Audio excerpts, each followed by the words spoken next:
Well, hi there and welcome back to Friday Night Lights. I'm Tom Malone, as always. I'm joined by Johnny Ward and Gavin Lynch. Happy New Year to you guys. And you. Same to you, Tom. Good stuff. All right, well, let's crack on. Start off at 5 o'clock, sprint handicap. My friend Flawlessly, unfortunately, again, is drawn the car park. So what are you going to go for here, Gavin? I think there's a few bets on the card, but this race is probably one of the trickiest of the night. Flawlessly, as you say, drawn 11 here. The last twice has been drawn 11 and 14. It's also £4 out of the handicap. I think an each way selection, maybe 4 or 5 to 1 chance would be 1 over you. It won the last day. One thing to note, that Ben Cohn only gets to claim 7 this time instead of 10, so it's £5 higher plus 3 is 8. Each way Won chance. this last year as well. Yeah, it'll bounce out. Might get taken off the lead with Menelik and Captain Dion, but has an each way shout. Are you going to put up your friend, Johnny? I'm going with our Fredo Arcano. Yeah. Just, I think, the class angle in the race. There's a lot of pace here with Menelik in the race, 1 over you in the race. Maybe a couple of others as well. Dan's Gift is capable of running well. He's going to pop up one of these nights. Wayne Lorden takes him out now. Geological's in the race as well, another pace angle. It's really, really competitive, but I think from a class angle, Alfredo Arcano still, he's really, really strong this winter in general, and he's a good each way chance. All right, good stuff. At 5:30 then we got the Irish Inter Jockeys Fund Mile handicap. Anything jump off the card here at you? I think me and Johnny fancy the same horse here. Johnny, do you want to? Yeah, it's just like we've been waiting, I suppose, for Texas Radio to run. He's been entered in a couple of races, and eventually he takes his chance, drawn 14 of 14. But I think he'll probably get away with it. It's such a weak race, you know. There's really, I can't put up much at all against him, actually. He hasn't entirely proven himself over a mile, but he's 7-furlong form from Michael Grasick. Shouldn't be a problem. Big fan of Johnny Feen. Just hopefully the market, you know, speaks in this horse's favour. I tipped up Lady Rosebud recently, ran okay. Would have a bit of an each way chance, but if this fella can get into a rhythm, I think he's one of the bets tonight. Similar thoughts? I think Texas Radio, he's only had the 2 runs, as Johnny said, for Johnny Feen. Above Us Only Sky is very well drawn and won. It'll be held up for a bit of luck out the back, but I think Texas Radio, if he can somehow get a position from stall 14. Yeah, one I kind of fancy a little bit here is absolutely tumbling down the handicap, and is Regally Bred is at your service, but again, it will be maybe at an each way price. And just on, as well as on Above Us Only Sky, I think Charles O'Brien, I think he'd one winner on the flat in 2017. He did have a jumps winner actually recently enough in November, but you'd prefer to see the horses in slightly better form, you know. It just hadn't been a good year, so I think 2018 came at a good time for Charles. Good stuff. Right, on to the 6 o'clock, a maiden here, tricky enough looking one here. Anything popping out at you? The obvious favourite is going to be Port Lions, but there's not much fun in tipping up even money favourites. And he's become very expensive to follow. Yeah, he's had 6 runs in maidens, ran very well here in December. Was second to a well-punted Fozzie Stack horse, but the horse I'm going to go for is Havana Go. Ran once in Leopardstown over 7 furlongs in July. It finished 4th, was held up out the back. The first 3 in that race that day are now rated. Matty Mall's Gaga rated 91, the Brogy Man 98, Poetic Light 83. So it was a decent auction maiden, and I think if it's fit enough after a break, Havana Go each way. Yeah, 4 of the 6 that finished behind the winner that day have all won since too, so it looks a pretty strong, as a Leopardstown maiden. And David Marnane has had a good winter over at Dundalk. Yeah. So yeah, Johnny, you thoughts on that? The 169-day absence will be the worry for me. I don't know what was the story of this horse, you know, but definitely is a good each way chance. The other each way alternative is Ship of Dreams, who ran a nice race in debut, which wasn't particularly strong maiden. Shane Foley back riding for Michael Halford here. I don't think that's happened a great deal since they had that split. I don't think it has happened at all. And I don't know if that's a pointer to anything, but I was at Dundalk when this horse was second the last day. Miles clear of third. He's just bumping into 1. And I'll give him another chance. I think he's just been a little bit unfortunate. Solid son of Kodiak, deserves to get off the mark here. But if Havana Go is strong like the Stack Runner was, I'd be worried. Yeah, Port Lions is just going to turn into one of the unluckiest horses going to find horses like that. I think the betting will be a good pointer to Havana Go on that race. Yeah, no doubt. Right, on to the 6:30, this rated race. Another one for Mick Halford here, topping the ratings. Invincible Riker, winner last time out. Dual course and distance winner. Probably favoured as well. What do you make of his chances? I think that the nap of the night each way is Izzy Bear Grey. Finished just ahead of Invincible Riker the last 2 and settled for Bay when it was second. It has won 8 times in its life. It's never won over 8 furlongs. The last 3 runs are over 8, but it's won 3 times at 6, 5 times at 7. It's back to 7. I think it's got a great each way chance. Izzy Bear Grey for Pat Martin and Wayne Lorden. Good stuff, Johnny. Yeah, I'm with Gavin. I wouldn't be quite as confident because this horse just hard enough to win with. He does travel very well, and Pat had the second and third in the race 2 weeks ago when I was at Dundalk, behind a very easy winner of David Marnans. But the horse is well handicapped on the best form. 7 furlongs, I think, easy strip. Mocha Lad did the job nicely enough for Damien English the last day. Draw is no help and probably didn't win with an awful lot to spare. So it's a tricky race. Easy Bear Grey each way for me. And Pat's had a fairly quiet winter, so he could do with the winner. Yeah, good stuff. Friday at 7 o'clock, mile-and-a-half handicap. Just the 7 previous course and distance winners from the 10 runners in this. So anything jump out at you, Gavin?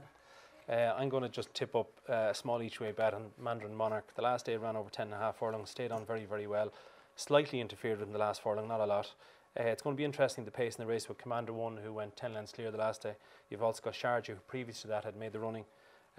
Worcester would have a chance, Kirkstancer would have a chance, but a small each way selection on Mandarin Monarch that the step up back to 12 should suit. Johnny? Here for the crack is my selection here. He was well enough named by the time I backed him the last day because I was enjoying myself to Dundalk at that stage. But even though he was only beaten like 3 parts of a length, I think he finished 5th or 6th. I backed him 4 places, which was frustrating because he was a big enough price. Yeah. And he could do the exact same thing here. He was a little bit unlucky in running, but he does not win at all often. But I think stepping up in triple will be a small help. And Wayne Norden is riding the now 11-year-old who's drawn 7. So just a tentative selection in a really difficult race. Yeah, I kind of fancy Yowan back a bit. I know he used to give it a lot of weight, but this is by far the worst race. I think he might be better over shorter, but yeah, I mean, class angle in the race. 7 or 8 that have a chance in that race, yeah. Yeah, well, like I say, 7 previous course and distance winners. It's tricky, and we're hedging our bets a little bit. If we all give a selection, we're still probably not going to get 1 place at that rate. Right on to the 7:30, 10 furlongs ahead of them for this one. This is the Andy Oliver's horse here, the Phantom Punch, was 3rd when he had the 1, 2, 3. The other 2 have won, well, the second has won since. So you're going to go with that angle? Yeah, I'm going to go with the Phantom Punch. But that night when Andy Oliver had the 1st, 2nd, and 3rd, me and Johnny, I tipped the 3rd, he tipped the 2nd, and it was won by the other horse. So you keep bringing that up, Gavin. Get over it, will you? So Play It Cool, the one that night since was 2nd at Clear Skies, which is good form, is rate 86. Financial Conduct is 78. So Phantom Punch, it ran quite keen that day. That was over a mile and a half, dropping down to 10.5. They're going to go a bit quicker if it settles better. The Phantom Punch. One interesting thing there is Colin Keane rides Balya on Roa, which I think is Ballinrobe. It is. In Irish. It is. For Penella Dobbs. So he rides that instead of the Gerlines horse. It only ran once over 6 furlongs, stepping up hugely in trip. It's just interesting why he's riding it. Yeah, indeed. Johnny, you with Andy Oliver's horse here? Yeah, my next best of the night here. I think the word was that this was the best of the 3, but needed the experience a little bit and was quite well back that day. Didn't do much wrong at all. Was a non-runner since for whatever reason. I'm not sure about that. Drawn 7, Chris Hayes riding for Andy Oliver, who's had a good winter. Very, very solid. I think Joseph O'Brien's horse, who I think we both actually tipped the last time it ran here, Zefu, ran a rock solid race actually 2 weeks ago, was fairly weak in the betting but didn't do much wrong and is getting a bit better with experience. The son of Arcadio, who normally have more jumpers than flat horse at this stage, but the each way value against my selection, which is the Phantom Punch, I think he should be very hard to beat. Right, well, our first show back, it's time to go to our favourites, the old divided 45 to 65. The first division up at 8 o'clock. What do you make of this? Pass the ball. Yeah, back down to 10 furlongs tonight. Funnily enough, we spoke about his point-to-point, his hunter chase and all this, but actually stepping up to 7 from 7 to a mile and a half the last, he was actually a little bit keen. Yeah. Strangely enough, and went down fighting. I think he's got a really negligible rise of maybe a pound or something, and dropping back marginally in trip should be no harm at all. Having said that, I'd be afraid of Sabras, the Johnny Levin's horse. It was a big gamble on this the last day. You know, I have a feeling they've been waiting to step it up in trip, but funnily enough, they'd been running so consistently over shorter, it couldn't get home at all over a mile and a half, even though it's English form entitles it to. I would be afraid of him, but as a more straightforward conveyance, pass the ball, rock solid. Another horse, Indian Tomahawk. They've been toggling around with this trip and a little bit shorter for him. I'm not really sure he gets this trip, even though he ran on well the last day. But Richard O'Brien had a great year, has a chance as well. But I'm very strong on pass the ball each way. Are you with your friend, pass the ball? Yeah, Indian Tomahawk, as Johnny said, would have a chance to stay on well over a mile. Pass the ball, as we said, it's strange that a horse that has won so many point-to-points, hurdles and chases, that the step down to 10.5 will really suit compared to a mile and a half. Yeah. They went very, very slow the last day, and as you said, it was way too keen. So if we can get some cover and get settled, pass the ball, Good it's a poor looking race. Yeah, unbelievably. The last race of the card, the 8:30 second division of that handicap. Do you fancy anything here? I fancy Miss Maribor, the top weight. It got a terrible fall for Robbie Downey the last day. It was still travelling okay. I wouldn't say it would have won or anything, but it would have been third, fourth, fifth possibly. And this is quite a poor race, so I think that might be good enough. It's only had the one run for Keith Clark since it came from England, so Miss Maribor in a poor race. Yeah, Johnny?